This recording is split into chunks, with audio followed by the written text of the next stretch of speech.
Жол ережесін елемеу қайғылы жағдайға келуі мүмкін. Осыған байланысты өңірде қауіпсіз жол жедел профилактикалық шарасы басталды. Полицейлер 2 күн бойы жолдағы тәртіпті күшейтіп, ереже бұзған жүргізушілерді анықтауға кірісті. Рейд барысында қандай заң бұзушылықтар жиі тіркелді? Жүргізушілер қандай талаптарды білуі керек? 2 күн бойы полиция қызметкерлері күшейтілген рейд жүргізіп, жол көлік оқиғасына жиі себеп болатын құқық бұзушылықтарға басымдық беретін болды. Атап айтқанда, мас күйінде көлік басқару, басып осу және маневр жасау қағидаларын бұзу, жол қиылыстары мен жаяу жүргіншілер өткелдерін өту талаптарын сақтамау, жолаушылар мен жүктерді тасымалдау ережесін бұзу, қауіпсіздік белдігін тақпау және балаларға арналған арнайы құрылғыларды пайдаланбау деректері жіті бақылауда болады. Қазіргі таңда бізде 608 бап ол ішімдік айдап жаңа автокөлікке отыру азаматтар анықталуда.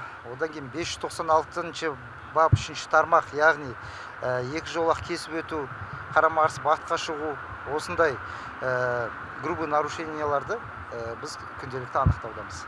Полиция өкілдерінің айтуынша рейд барысында жол қозғалысы ережесін бұзған жүргізушілерге қатысты заң аясында тиісті шаралар қабылданады. Мамандар көлік жүргізушілерінің жол қауіпсіздік талаптарын қатаң сақтап, өз өмірі мен өзге де жол қозғалысына қатысушылардың қауіпсіздігіне жауапкершілікпен қарауға шақырды. Бекзат Аширбай, Мейрамбек Сағынов, Махаббат Құсайын, Елдар Түсіпбай, Қордай 24 News.